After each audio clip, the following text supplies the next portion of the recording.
Hello everyone, welcome to CivilPrep. This is MentorQuest at the rate 500, okay, which is one of an initiative for Geography Optional Mains 2025 for the aspirants who are preparing for Mains 2025. But this program, the aspirants can also take benefit who are preparing for Mains 2026, okay. So what is happening in this session? We will be writing answer, okay. We'll be having question, and in the live format, we'll be discussing the answer and we'll be having a feedback for the answer. We'll be providing various models, theories, and laws, case studies which can be applicable over the answer here. Okay. Now, moving forward with the first question, here we have discuss how the unequal solar insolation across latitudes leads to the establishment of temperature belt. So here we can have certain keywords like the unequal solar radiation insolation across latitudes, which results in the establishment of the temperature belts. Okay. Now, when we talk about the temperature belt, we have various temperature belt here. Uh, we can see that it is present near the tropical region, near the temperate region, near the polar region, which we'll be discussing in the answer part here. Okay. Now, looking at this part, when you just take a few minutes and you can write the answer.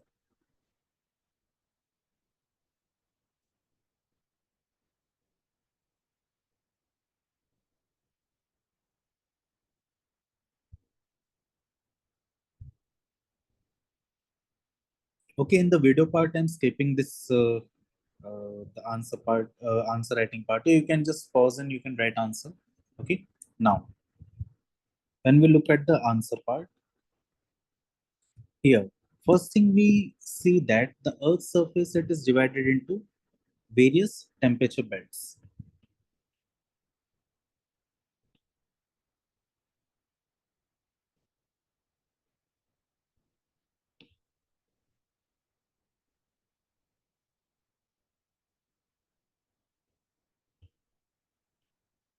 Now, when we look at this particular region here, it is ranging from tropics to temperate region and to the polar region. Okay. Now, the basic zonal part, if we look at here in this diagram,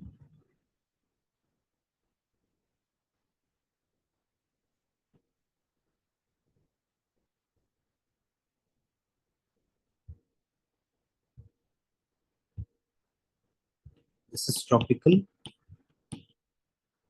this is temperate, and this is polar region. This is 0 degree, this is 30 degree, this is 60 degree, and this is 90 degree.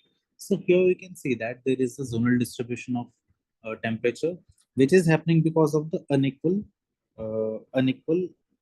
insolation of which is coming from the sun. So one part we can see here that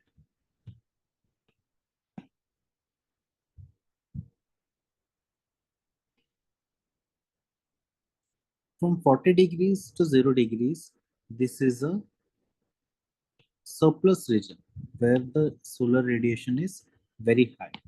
Where we see that from 40 degree to 90 degree, this is a deficit region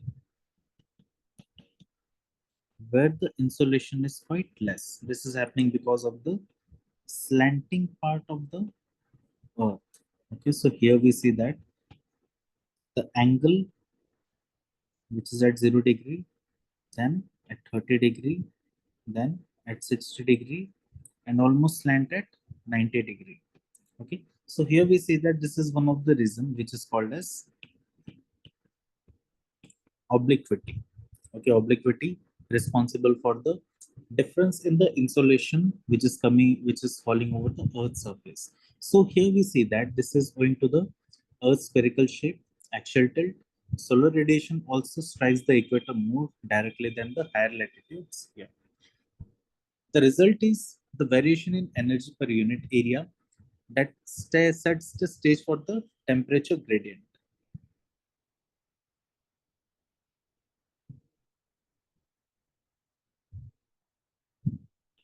Okay, the temperature gradient is seen here.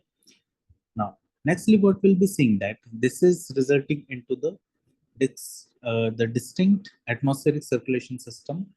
Okay, atmospheric circulation system we can also see in this region here.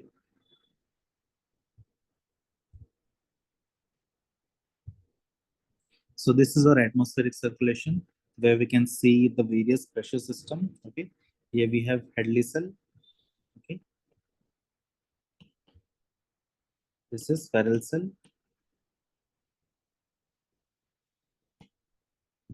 and this is polar cell.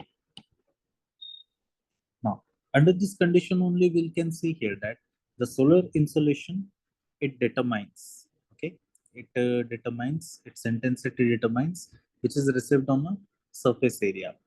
The fundamental concept which we have already discussed here, that is the obliquity, this is given by the Lambert's cosine law.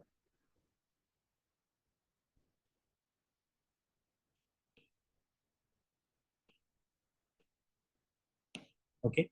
Now, according to the Lambert's cosine law, the incident solar energy, it is proportional to the cosine of angle which is present in between them.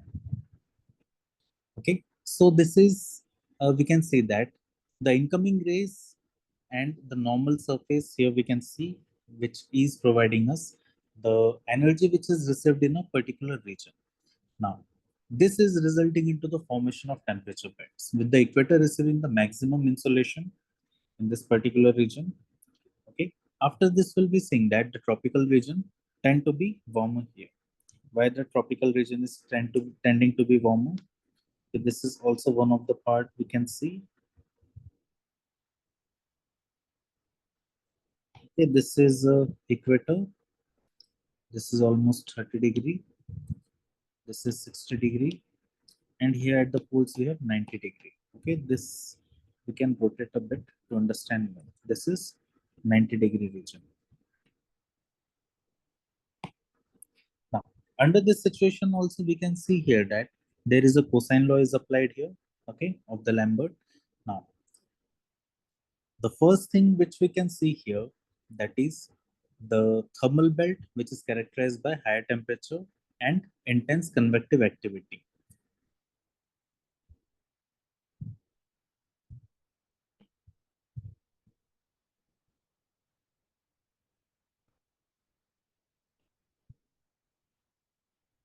High temperature and convective activity.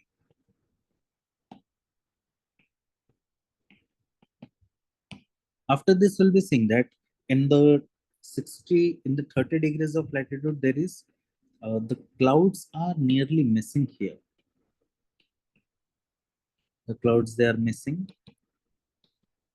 Why? Because of the presence of high pressure system.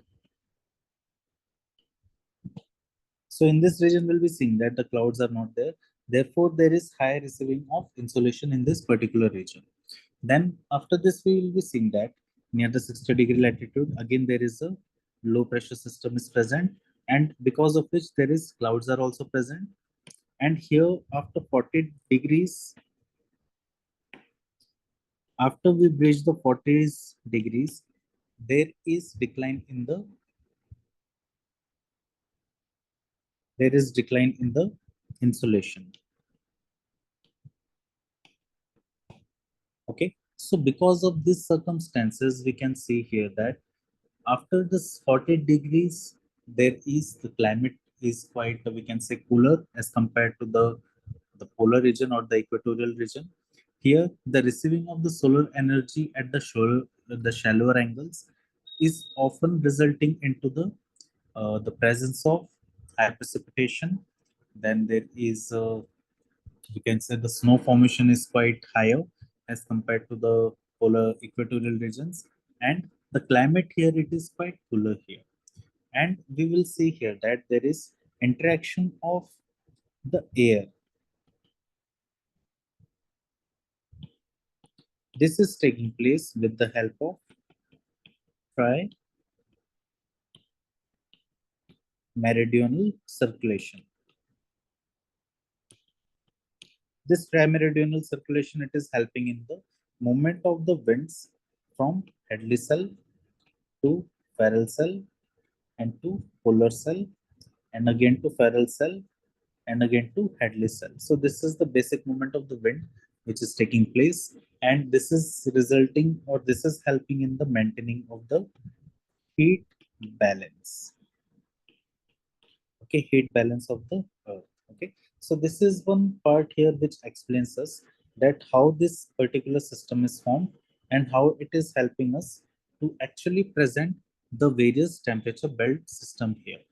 Now, looking at particular aspect here, that how the heat energy balance is performed here. This is basically explained by Stephen Boltzmann law.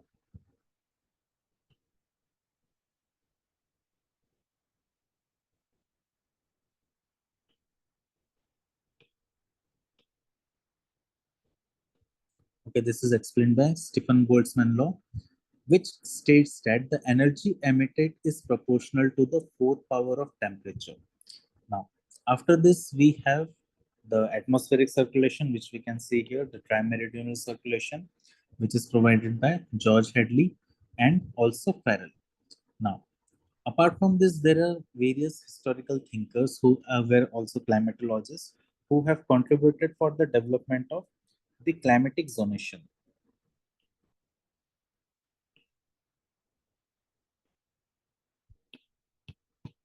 Here, one of the most important thinker,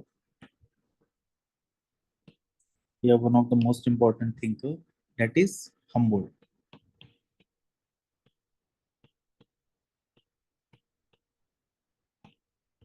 Okay, Humboldt has emphasized that the latitudinal climatic zonation is there, while George Hadley provided theoretical models to explain the atmospheric processes resulting from the differential heating.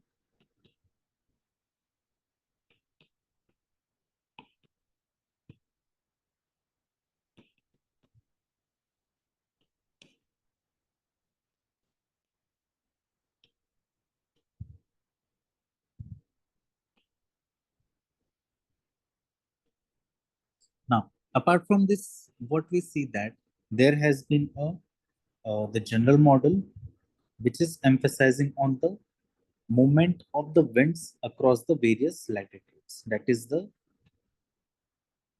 general circulation model. Okay. Apart from this, there is another thing which is acting here, that is the feedback mechanism.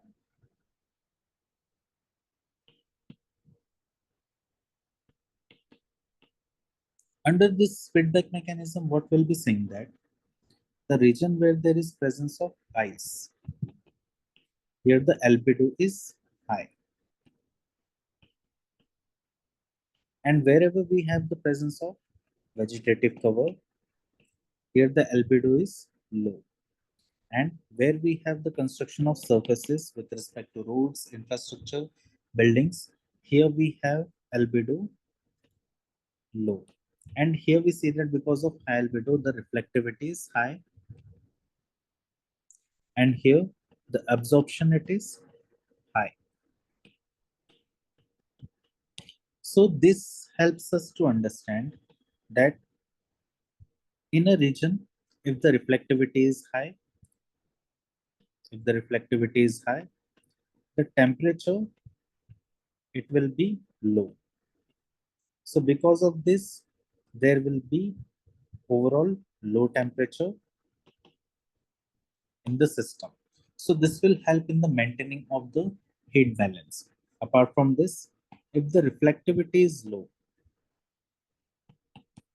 and albedo is low, the temperature in this region, it will be high, it will be highly absorbed, and this will act as a part of high temperature region, which will be acting as a positive feedback loop, and this will be acting as a negative feedback loop. So this also helps us to understand that how the temperature belt, they are keeping themselves either warm or cold in the different regions with respect to the feedback mechanism. Now, when we talk about the conclusion here, we can see that this aspect here, it can be explained with the classical theories and also with the modern theories. So classical theories, which have been provided by Humboldt and Hadley, that is climatic zonation and the differential heating, helps us to understand that how this development of the temperature belt has taken place. But in the recent times, we see that there is more advanced systems with respect to satellite remote sensing,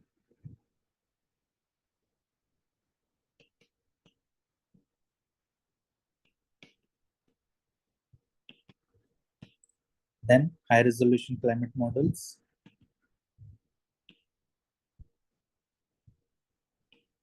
and there is also sophisticated data assimilation, which helps us to understand these fundamental processes. So we see here that looking at the various complexities and how they have been made simple, the reality which is presented in the form of temperature belt.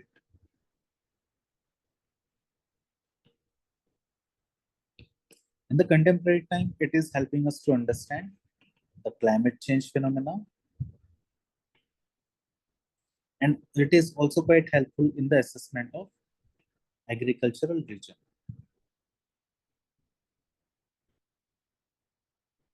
Okay, which is majorly based on quantitative revolution aspect here. So guys, this was the first answer for the question that discuss how the unequal solar insolation across latitudes leads to the establishment of temperature belts.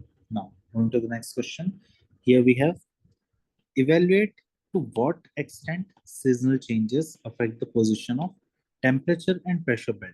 So we have certain keywords like seasonal changes, okay, the position of temperature and pressure belt. So these are the keywords. You take a few minutes and try to write the answer for this question.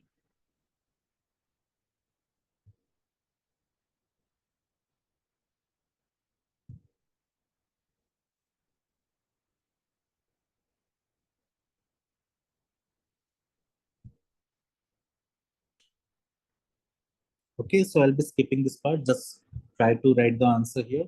Now, let's discuss this answer with respect to certain phenomena. Now, here what we are saying that the Earth's climatic system, it is governed by the solar energy which is received and distributed.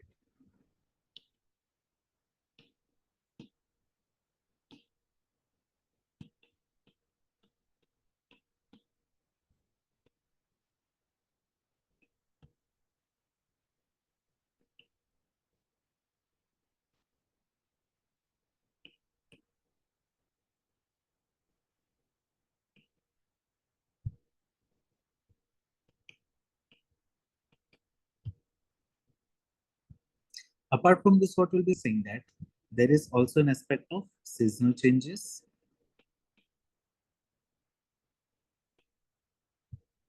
which is driven by the Earth's axial tilt. Number two, modifying the angle and intensity of solar radiation.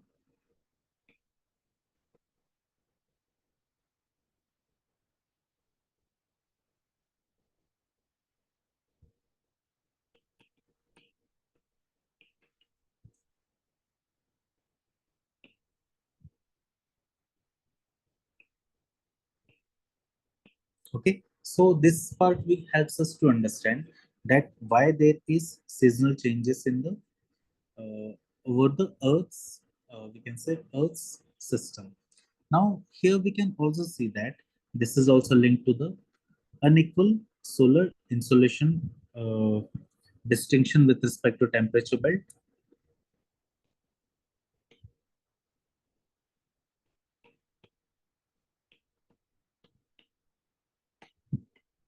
Which is resulting in the formation of various temperature belts.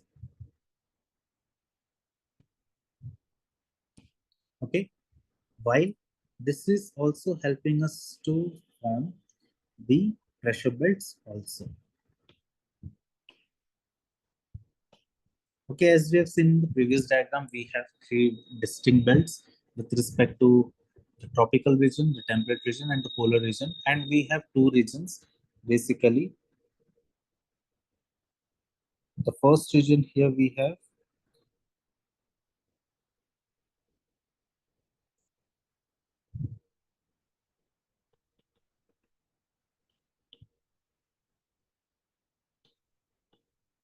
this is surplus region,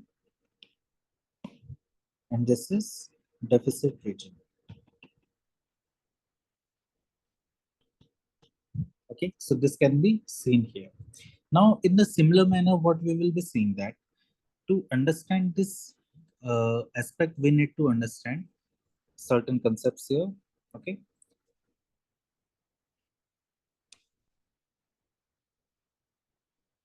I'll be just removing this aspect.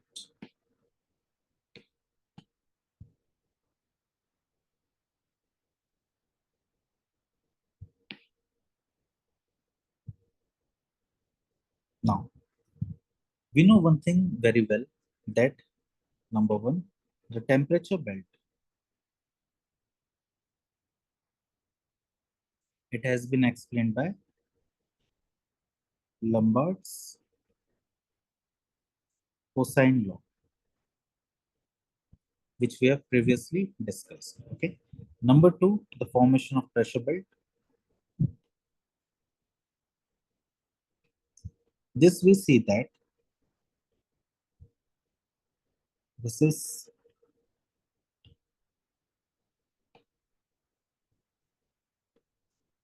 0 degree, 30 degree, 60 degree, and 90 degree. So here we'll be seeing that the insolation it is highest at equator, and therefore the temperature it is rising here, resulting into the formation of low pressure system. So here also we'll be seeing that there is formation of low pressure system in this region. So because of this, the air is rising up, and as the air is rising, it is deflecting towards the northern and southern hemisphere. Almost at 30 degrees of latitude, it subsides down. Here this is called as antitrades. Okay. After its subsidence, it is again getting divided into two particular aspect here, which is acting as a part of the high pressure system in this region at 30 degrees of latitude. Okay. So because of the formation of high pressure system, there is divergence, and here we'll be seeing that there is phenomena of convergence. So because of the convergence and divergence phenomena, we have the formation of low pressure system and high pressure system in these two particular regions, which is resulting into the formation of low pressure and high pressure, that is the pressure belts of the earth. Okay. So here we have low pressure system, high pressure system, and at 60 degrees latitude, again there is convergence resulting into the formation of low pressure, and at 90 degrees of poles, here we have high pressure system. Okay, and in this way we will be seeing that there is formation of a trimeridional circulation, and along with that we have the formation of low pressure, high pressure, again low pressure, and high pressure system across the different belts of the earth surface. So this we can see here that there are two particular aspects here. The low pressure at equator, it has formed because of the thermal factor.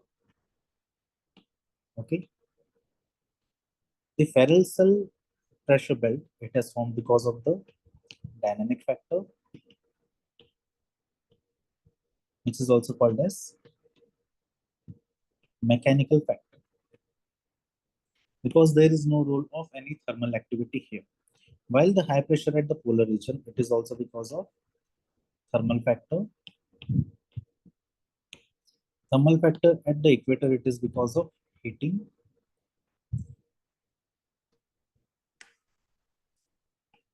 and thermal factor at the polar region, it is because of the intensive cooling. So this explains us that why there is formation of pressure belts at various latitudinal regions. So this we see here that this is coinciding with the various other phenomena like the ITCZ.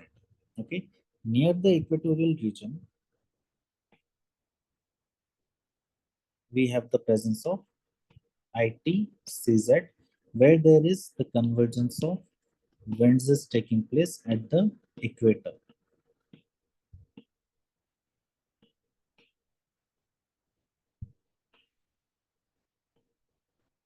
Okay, so this is resulting into the convergence of wind, which is also responsible for the setting of boundaries between the tropical and subtropical region here. So this ITCZ, it migrates towards the northern hemisphere.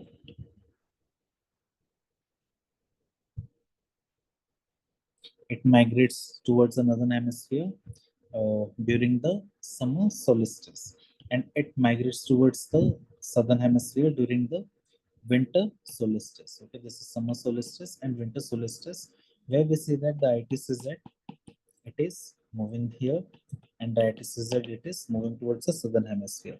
So this is also helping forming because of the pressure belt system. Now, these pressure belts, which we have seen here,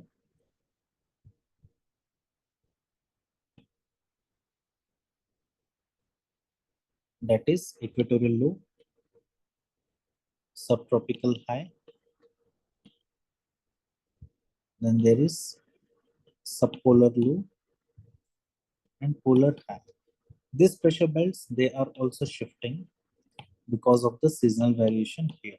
And this is basically happening because of the apparent movement of the sun in the northern hemisphere and the southern hemisphere, which is equated or which is related with the summer solstice and winter solstice. While the sun's position, it is twice near the equator, and this is happening during the equinoxes. Okay, this is happening because of the equinoxes here. So this also helps us to predict and understand the seasonal variation of the pressure belt systems here. Okay, now if we look at the analytical part here, the energy balance model.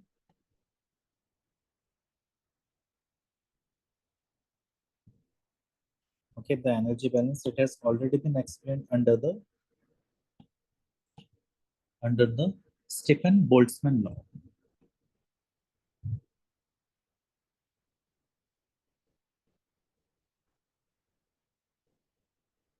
Okay, now apart from this, when we look at the atmospheric circulation and Hadley cell, so here we have the as we have seen in the previous part here, there is rising of the air is taking place, which is resulting into the formation of low pressure system. Okay, and the subsidence of wind, it is resulting into the formation of high pressure system here.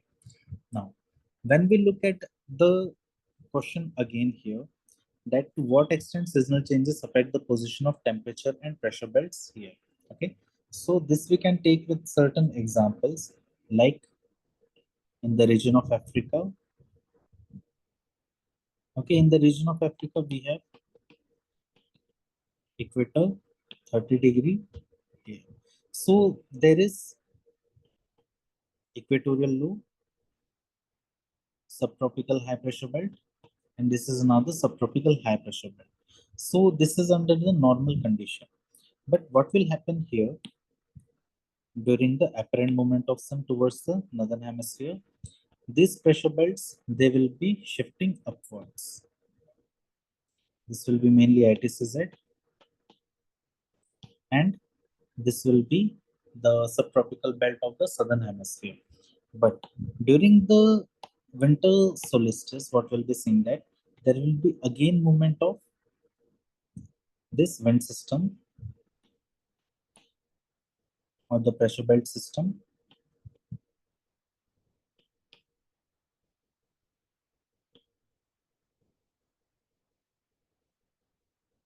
where we'll be seeing that the ITCZ is now, it has moved in the southern hemisphere, and because of which the rainfall pattern,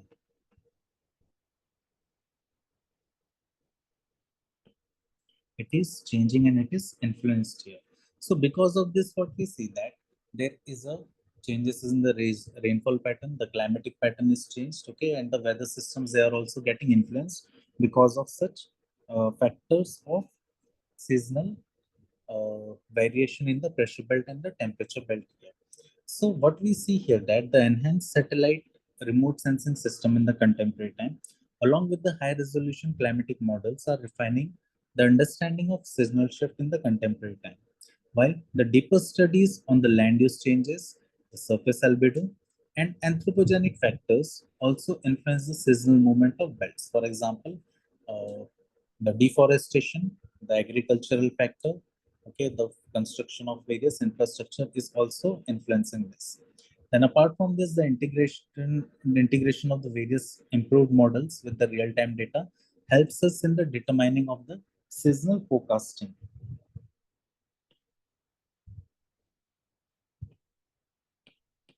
Seasonal forecasting of weather with quite accuracy,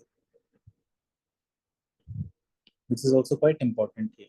So such insights are crucial for us, that is human beings, to develop adaptive response and policy measures in the face of evolving climatic patterns. Okay, so this is the answer for this question. That is, evaluate to what extent seasonal changes affect the position of temperature and pressure belts of Earth. Okay, now moving to the next question. The next question is, examine the changes in radiative forcings and its impact on global energy balance. Okay, so this is the question. You can just take a pause and write a question, write the answer for this question, then we will discuss it.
So guys, you can take a pause here and you can write the answer. Okay, I'll be discussing this.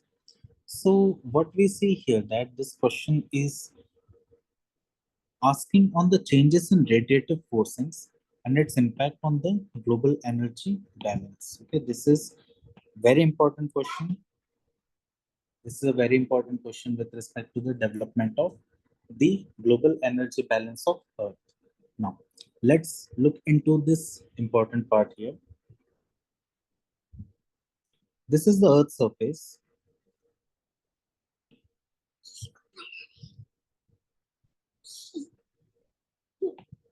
This is the incoming solar radiation, or we also call it as insolation. And this is the outgoing terrestrial radiation.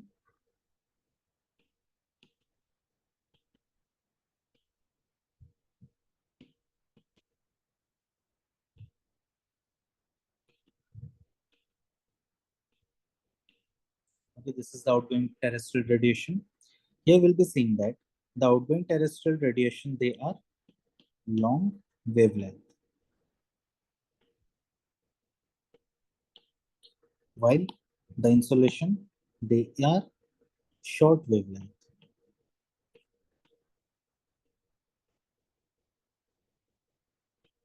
So here in from this diagram, what we are able to understand,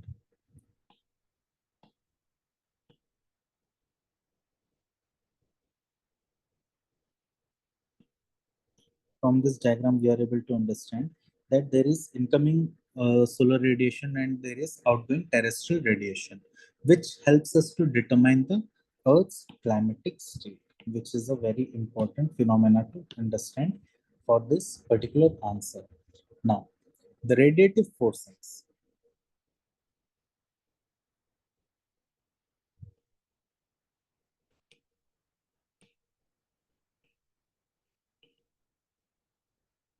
What is the radiative forcing? It is the net radiation at the top of the atmosphere.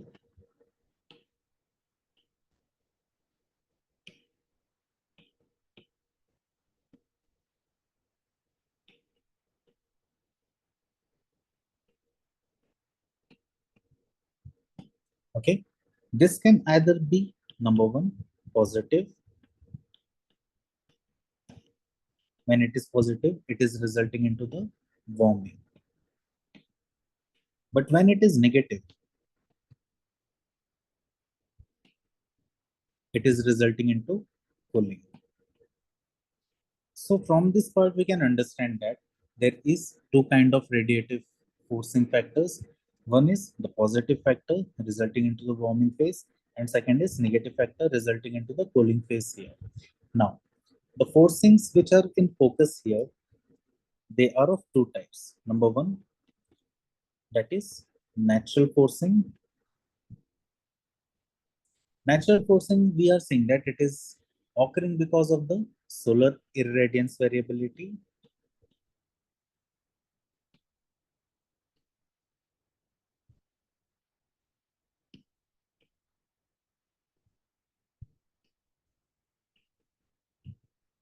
along with the volcanic eruption.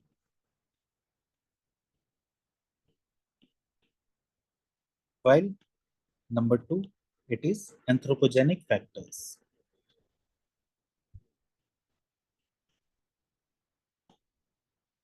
Anthropogenic because of the increased greenhouse gas emissions, okay, along with the emission of aerosols, along with land use changes. Okay, so this is the anthropogenic factor resulting into the forcings change. Okay, now let's move to the next part, that is the radiative forcing basins. Okay, this alters the incoming and outgoing energy balance. Okay, which we can see here in this particular aspect. So we'll be discussing one of the question on heat budget also, which helps us to understand the overall mechanism where the scattering of light, the absorption, reflection, and how it is absorbed by the earth and what factors, because of what factors it is getting out in the form of the terrestrial radiation. So this will be understanding in a particular question on heat budget. Now, next thing what we can see here, that when we talk about the natural radiative forcings, so number one, it is the solar irradiance variability. It is the changes in the sun's output which modulates the amount of energy entering the climatic system. So this can be understood very well with the help of the solar cycle. This solar cycle, it is majorly of 11 years, and within this 11 years, there is high radiance and low irradiance, okay, which is fluctuating the energy which is received by the earth. The next thing, that is the volcanic eruption.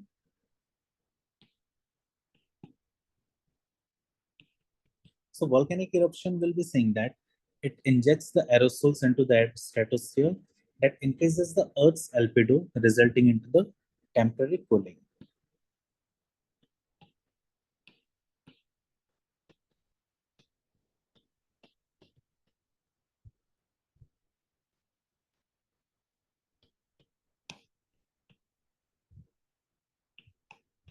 This is the temporary cooling here.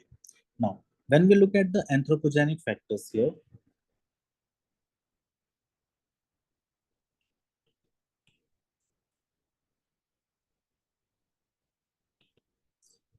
number one is greenhouse gas emission. So greenhouse gas emission, it is occurring because of the emission of CO2, which is coming out of the use of fossil fuels. Okay. Apart from this, there is also addition of methane. This is occurring because of use of fossil fuels plus agriculture and allied activities. And apart from this, we'll be also seeing that there is inclusion of nitrogen oxide. So this also helps in the trapping of the long wavelength radiation leading to the warming conditions. Then second part here is aerosols. Aerosols will be saying that they are majorly anthropogenic. So here, because of the human activities, there is PM10, PM2.5, release of sulfur dioxide, okay, and SOx, various compounds of sulfur.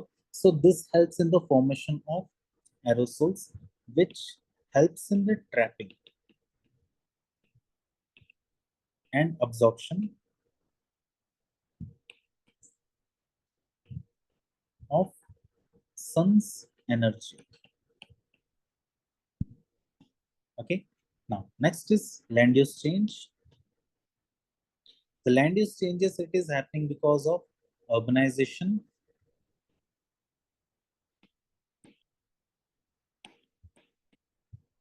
construction of roads, buildings. Then we have, you can see here, infrastructure. Okay, resulting into deforestation, agriculture. Okay, resulting into the land use changes here. So because of this, what we see that there is changes in the energy balance of Earth.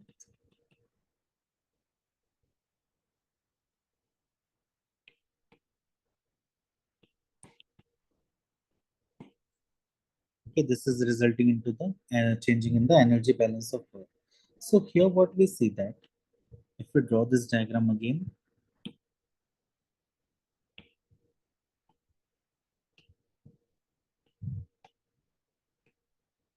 this is insulation. This is a basic atmosphere of Earth.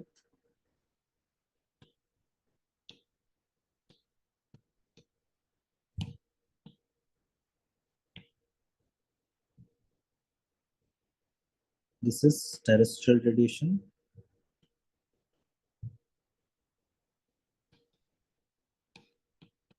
Okay, so here what we see that because of increased aerosols,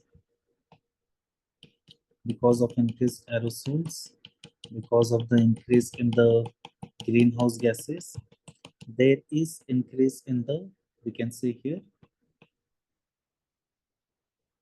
hygroscopic nuclei. These hygroscopic nuclei, they are resulting into the formation of higher water, we can say water particles are absorbed here. Okay, because of this, there is increase in water vapor in the atmosphere. Okay, along with this water vapor particles, in the free part, there is CO2, methane, etc., which are absorbing heat. When the heat is absorbed here, they become quite heated here. Okay, the atmosphere becomes quite heated. Because of the heating of the atmosphere, this is resulting, or both these factors, this is resulting into the increase stay time of heat in Earth's atmosphere. So because of the increase in the stay time of the Earth's atmosphere, this is overall resulting into the global warming. Okay, so in this way, the energy balance of the Earth, this has got altered. And majorly this is happening because of the positive feedback mechanism. Okay, this is majorly happening because of the positive feedback mechanism. We are seeing here that the feedback mechanism, it is working with respect to, if I try to break this down here, so it is working with respect to the water vapor which is present in the atmosphere. Then ice albedo, because ice it is melting, and because of melting of ice, the surface it is exposed. Because of the surface exposure, there is trapping of heat, trapping and absorption of heat.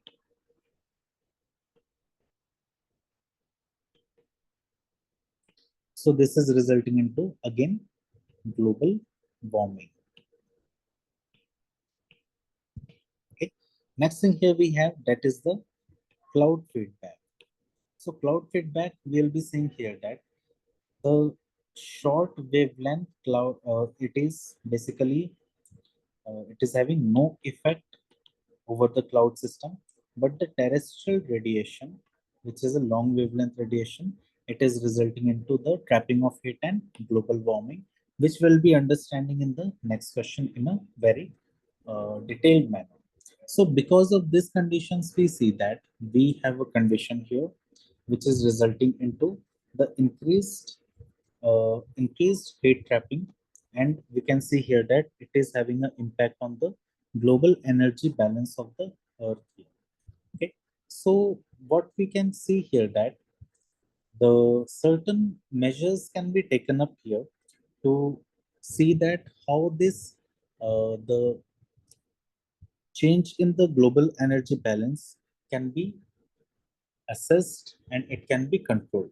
So this can be done with respect to the continued advancements in the satellite and remote sensing system, then improved data assimilation, certain mitigation and policy measures, like we can see Montreal Protocol, we can also see the Paris Agreement, okay, where it is helping the anthropogenic forcing reductions through greenhouse gas abatement, cleaner technologies, and sustainable land management. Policy frameworks with respect to both short term, that is natural variability, and long term, that is the anthropogenic disturbances, it can also be controlled here.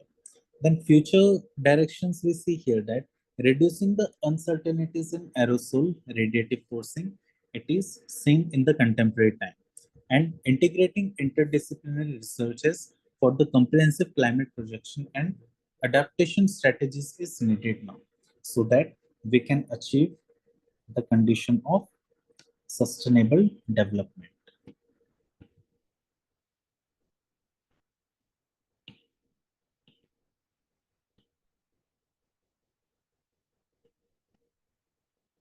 So guys, this was the next question.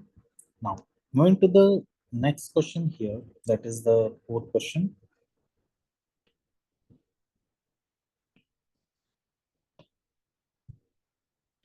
How do clouds affect the Earth's heat budget? Critically discuss the dual role played by clouds, that is reflecting and trapping of radiations. Now this question, it is of 200 words. So just try to write the answer for this question. Pause the session and you can write answer, then we'll be discussing it.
Friends, you can write answer here. Okay, you can just continue to write answer.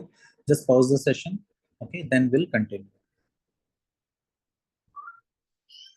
Okay, let's start writing answer. Now we have certain keywords here that is clouds affect the Earth's heat budget. Number one. Number two, critically discuss the dual role played by clouds, that is reflection and trapping radiations. Okay, so this is next part here. Now, as we have seen in the previous diagram,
this is terrestrial radiation, while this is insolation.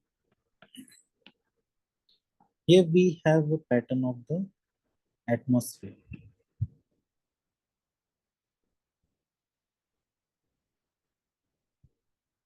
Okay. Now, when we try to see this part here, we have two important things to understand. The first thing is the type of clouds which are present at the upper air atmosphere,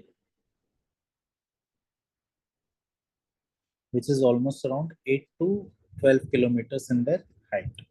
The second type of clouds which are present in lower atmosphere, which are almost 3 kilometers, okay, 2 to 3 kilometers in their height.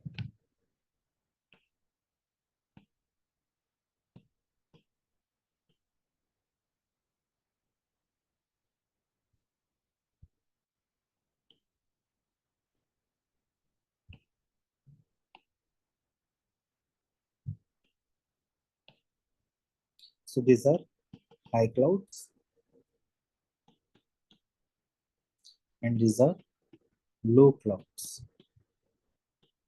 Okay. Now what we will see here that whenever there is insolation is coming towards the Earth's surface,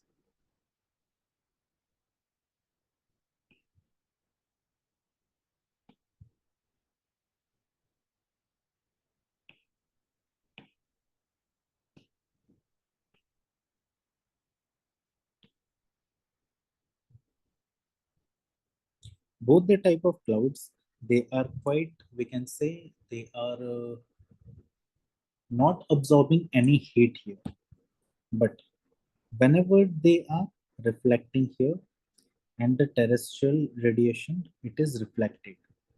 So what we will see here that there is quite a very important situation is happening here. The clouds which are present in the lower region, they are already heated. They are consisting of certain amount of heat and they are already heated up. Therefore, they are not absorbing any further heat so that the atmosphere or the region, it gets more heated and it is contributing to the global warming. Okay, there is no contribution.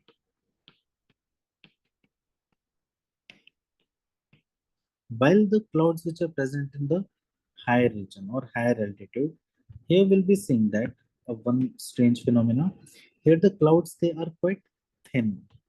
Okay, the clouds, they are also quite cool. Okay, their temperature varies from -5, -10, -20 degrees. Okay, below 0 degrees Celsius, because their altitude is very high.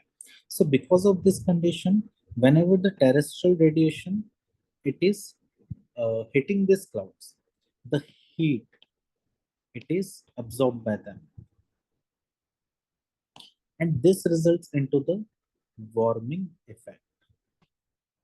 Okay, this results into the warming effect here.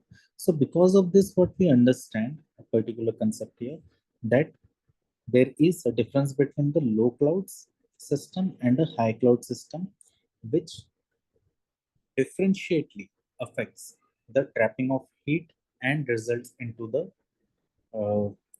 into the heat budget alteration of the earth here.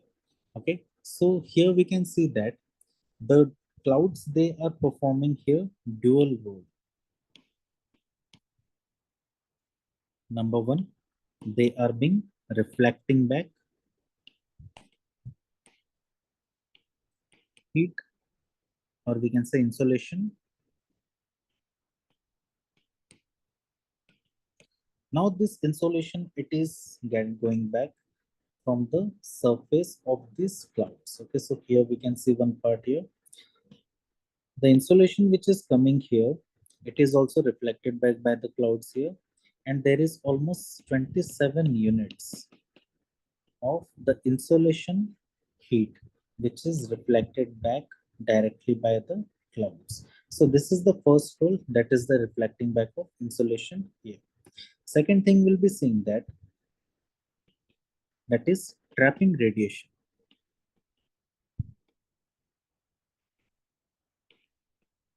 So this is done by the high clouds.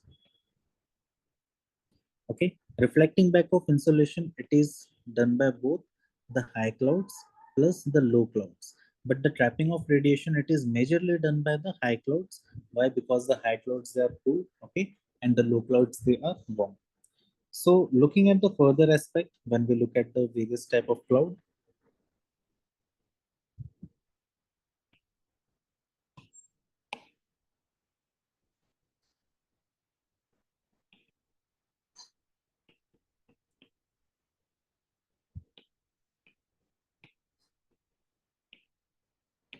okay, high clouds, they are resulting into both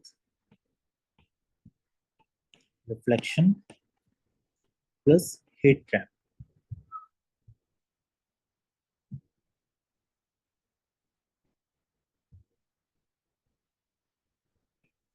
While the low clouds, they are majorly contributing towards reflection,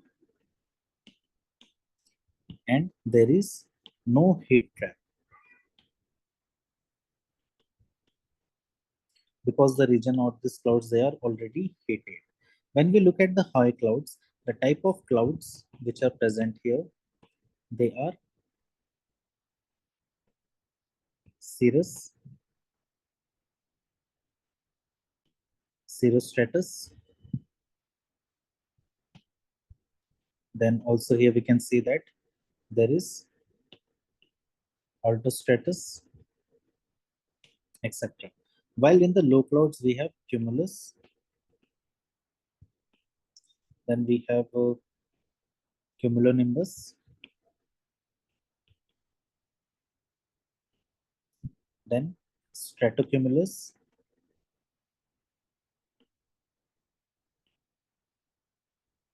etc. The cirrus clouds, they are majorly thin shaped clouds, while cirrostratus, they are the clouds which are present in the higher to mid latitude. Altostratus are also the clouds which are present in the higher to mid latitude. While the cumulus clouds, they are having a flat base and they are present at the lower atmosphere. The cumulonimbus, they are having a base from the near the surface, and they are dark green color, and they are responsible for rainfall. While the stratocumulus, they are present in the mid atmosphere, and they are having thin shape, and they are present in the layers. Okay, the stratus clouds, they are present in the various layers here. Okay, so this we can see aspect of the clouds, the types of clouds which are present in this particular regions here. Now the next part here will be seeing that the solar reflection by these clouds. Now the clouds, especially the low clouds, they are of thick types, which is stratus clouds, and the cumulus clouds, they have high albedo.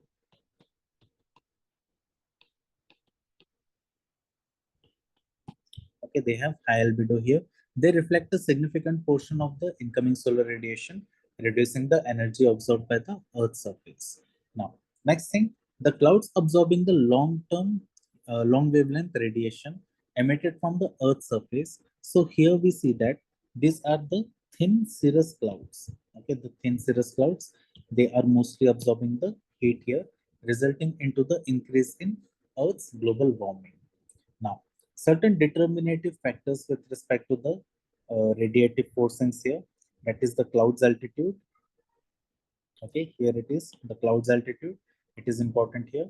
The cloud thickness, it is also important here. As we can see, the cirrus, it is thin, while the cumulus and stratus, they are thick clouds. Okay, apart from this, the clouds, they are present in liquid phase, solid phase, or gaseous phase. This is also important here. Okay, the clouds which are in solid phase, that is the ice crystals, they will be most affected because of the radiative forcings.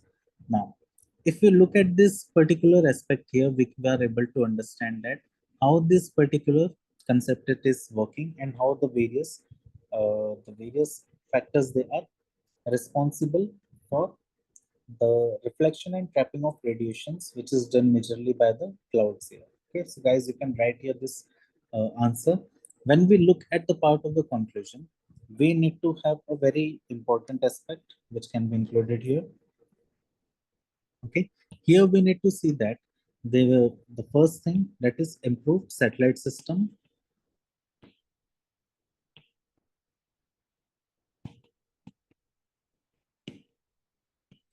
Then second thing what we need to see here, that there should be refining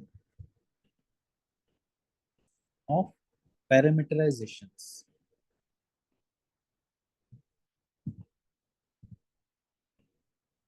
or defining of the variables. Okay. Third thing we can see here, that we need to understand, or we need to have a better studies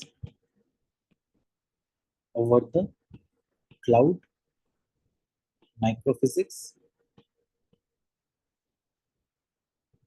then cloud formation or dissipation.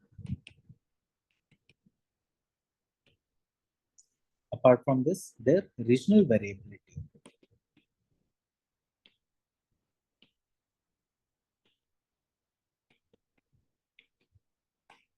Then certain policies are also needed to improve climate predictions.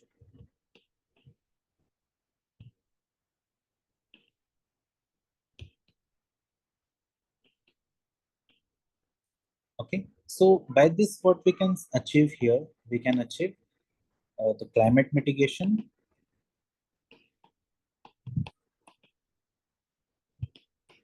and adaptation, which is specified under the Paris Agreement also. So guys, we can see that we have discussed 4 questions here, which is from the climatological aspect. In the next session, we'll be moving further with the coming topics of the climatology. So do like, do share, and subscribe. Refer to your friends that how we can have a discussion over these questions, how we can include the models, theories, laws for the better answer writing. So guys, see you in the next session. All the best and thank you.